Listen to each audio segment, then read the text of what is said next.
अब postmortem report में क्या निकल के आया था बहन, एक बार आप बताओगी, क्योंकि हम जानते हैं लेकिन क्या करें, मेरा काम ऐसा है कि हमको मजबूरन पूछना पड़ता है आप लोगों से। रहने दो, हम बता देते हैं। देखिए, ये घटना ऐसा है कि शायद आप भी जब यहाँ पे आएंगे तो एक पिता भी इस दर्द भरी कहानी को नहीं बता पाए, एक बहन भी बड़ी नहीं बता पा रही है। हम 3 दिन पहले जब अपने रूम में बैठकर पोस्टमार्टम रिपोर्ट का एक खबर पढ़े तो उसमें ये लिखा हुआ था कि 3 हैवानों ने इस कदर शालिनी के साथ हैवानियत बरती थी कि उसके पेट का जो आंत था वो फट गया था। उसके साथ तब तक गलत किया गया था जब तक वो कोमा में नहीं चली गई थी। तो समझिए, जब निर्भया कांड जब दिल्ली में हुआ था तो पूरे देश में शोर मच गया था। ये भी निर्भया से कम नहीं है, लेकिन जानते हैं इस मामले को लिपापोती करने में प्रशासन लगी हुई थी। इन लोगों को धरना प्रदर्शन करना पड़ा था थाने के बाहर, तब जाके किसान मोर्चा के बैनर तले बीजेपी का एक नेता कुंदन सिंह, जो मुख्य आरोपी था, आरोपी तो तीनों ही मुख्य थे, हालांकि गलती हैवानियत तो तीनों ने किया था, लेकिन बीजेपी पार्टी के वो कार्यकर्ता और नेता होने की वजह से प्रशासन या फिर नेता पक्ष के लोग उसको बचाने का कोशिश कर रहे थे। और उसी 3 बलात्कारियों में से एक बलात्कारी इन लोगों को सूचना भी देता है। और सबसे पहले एक गिरफ्तार हुआ था, मतलब खुद से सरेंडर कर दिया था, उसका नाम क्या था? मोनू निषाद। मोनू निषाद नाम था। आप लोग ने उससे पूछा नहीं कि जब तुम्हें पता था कि तुम गलत कर रहे हो तो किए क्यों तुम? किसी को पता नहीं था, क्योंकि वह बता रहा था कि एक्सीडेंट हो गया है। हम इस समय उत्तर प्रदेश के बस्ती जिला के गौड़ थाना के रानीपुर बाबू गांव में बैठे हैं। और इसी गांव का एक खबर आप लोगों के सामने चल रहा होगा कि शालिनी यादव जो 14 साल की थी, उसको 3 युवकों ने बेरहमी से उसके साथ बलात्कार करके उसकी जान चली गई। इस कदर उसको टॉर्चर किया गया। और हमारे साथ इस समय उनके पिताजी हैं शालिनी यादव के। तो अपनी बात रखें, इससे पहले इनसे थोड़ा जान लेते हैं। और एक और बात, सोशल मीडिया पे शिवानी यादव जो नाम वायरल हो रहा है, तो वो शिवानी यादव नहीं, शालिनी यादव है। ये सुधार करने की ज़रूरत है। इसके पीछे का क्या वजह है कि क्यों सोशल मीडिया पे नाम को गलत करके प्रमोट किया जा रहा था या फिर प्रचार किया जा रहा था, लेकिन शालिनी यादव नाम है। बाकी अंकल, एक्सपोज मीडिया आपके दरवाजे पे सिर्फ आपके लिए आया है। जो घटना था एक बार ज़रा बताएंगे कि क्या हुआ आपके साथ, आपकी बेटी के साथ?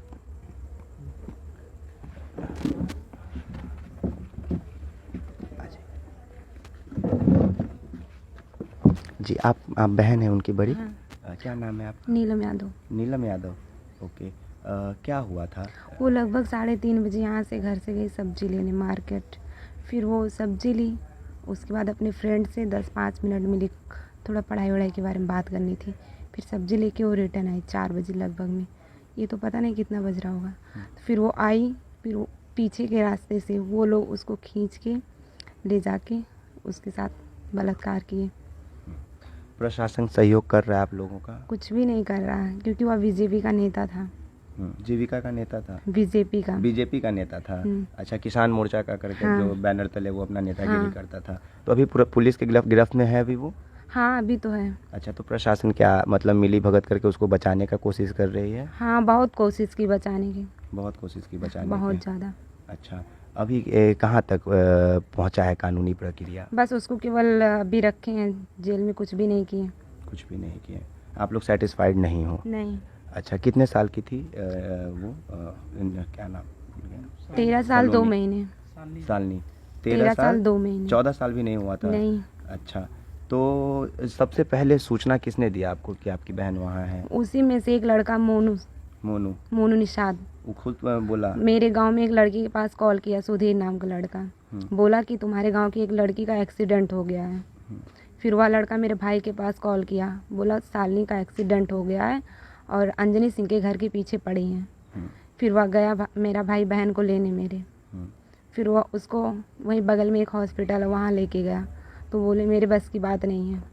फिर मोनू निषाद ही उसके साथ बैठ के आया मेरे घर तक, उसको छोड़ के गया। किसी को पता नहीं था कि उसके साथ ऐसा कुछ हुआ है, क्योंकि लोग एक्सीडेंट में बदल दिए थे उसको। अच्छा, कौन कौन ये गिरफ्तार किए गए उसका नाम बताएंगी आप? कुंदन सिंह, मोनू निषाद, राजन निषाद।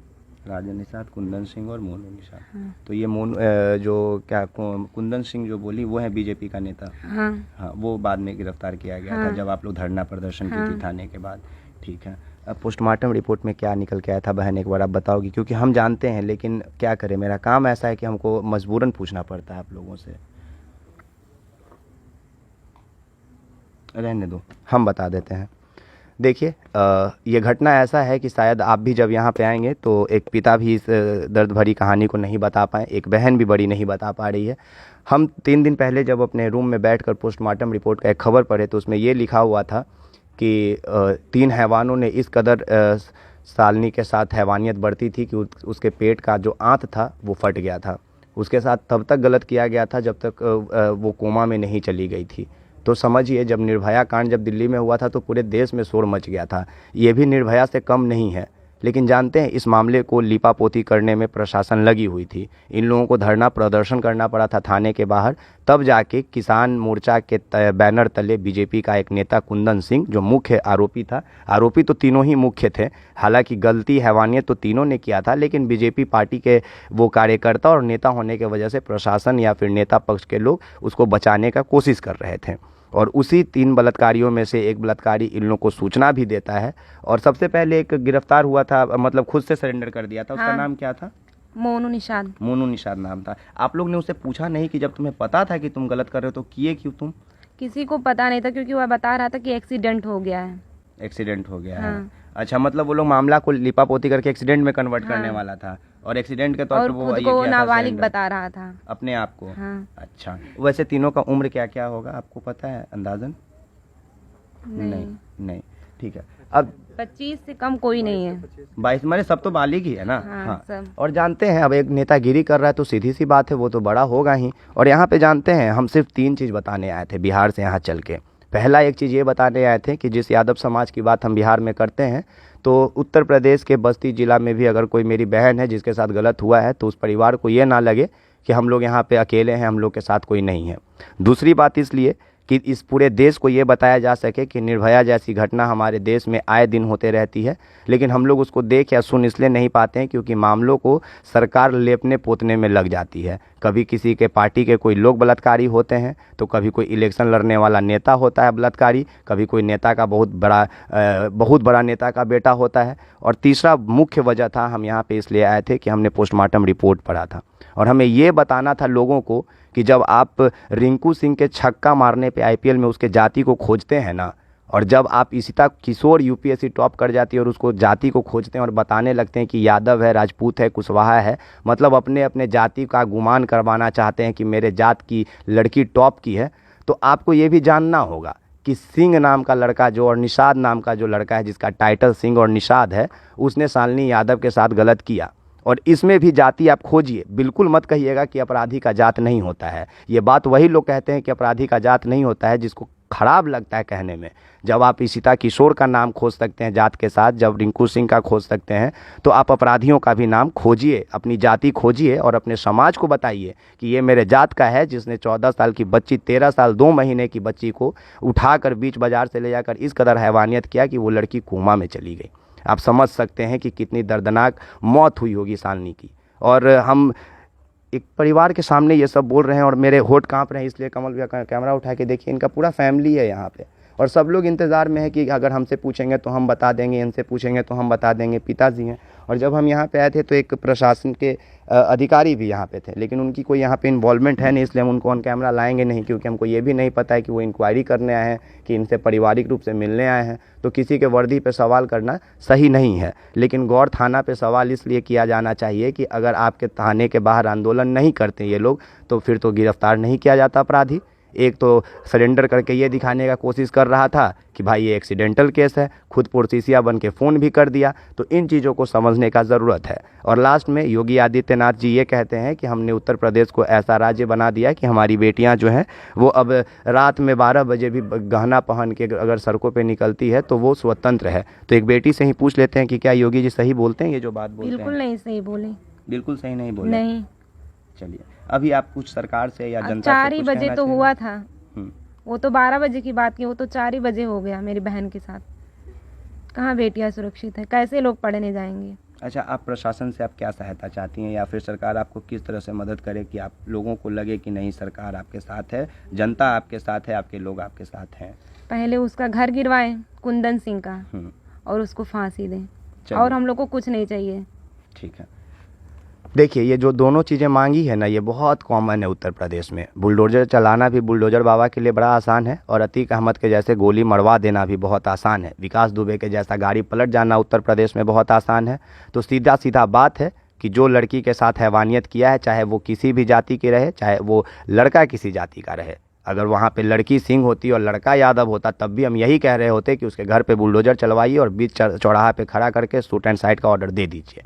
लेकिन अगर सच में उत्तर प्रदेश के योगी आदित्यनाथ जी फिर से 2024 में भाषण में ये कहना चाहते हैं कि हमने उत्तर प्रदेश को बेटियों के रहने लायक बना दिया है, तो उन्हें ये कदम उठाना चाहिए। और अगर वो नहीं उठाते हैं तो ये मान लिया जाएगा कि ये सिर्फ और सिर्फ ढकोसलाबाजी है, महज एक दूसरे पे पक्ष विपक्ष पे कटाक्ष करने के लिए और अपने स्वजाति, अपने पक्षधर, अपने नेताओं को बचाने के लिए भारतीय जनता पार्टी हमेशा से काम करते रहती है। और ये तो बीजेपी का नाम भी सब लोग रख दिए हैं कि बलात्कारी जनता पार्टी। तो अमूमन आपको ये देखने के लिए मिल जाएगा कि बलात्कार करने वाले जो हैं उनका कहीं ना कहीं ताल्लुक जो है वो बीजेपी से निकल के आता है, या तो कभी बीजेपी का कोई नेता होगा, भतीजा होगा, कार्यकर्ता होगा, लेकिन होगा कहीं ना कहीं से नेतागिरी के चक्कर में ही। बाकी आप एक्सपोज मीडिया देख रहे हैं, मेरा नाम विकास राज है। रात के 10 बजे इसलिए ये खबर बना रहे हैं क्योंकि जब पटना से चले थे तो पता नहीं था कि घर कितना दूर है, और बताएं बस्ती से यहाँ आने में हमें 2.5 घंटा लग गया है। बाकी सड़कों का भी हम क्लिप आपके सामने चला देंगे कि उत्तर प्रदेश में कितना विकास हुआ और किस कदर यहाँ पहुँचने में हमें परेशानी का सामना करना पड़ा है।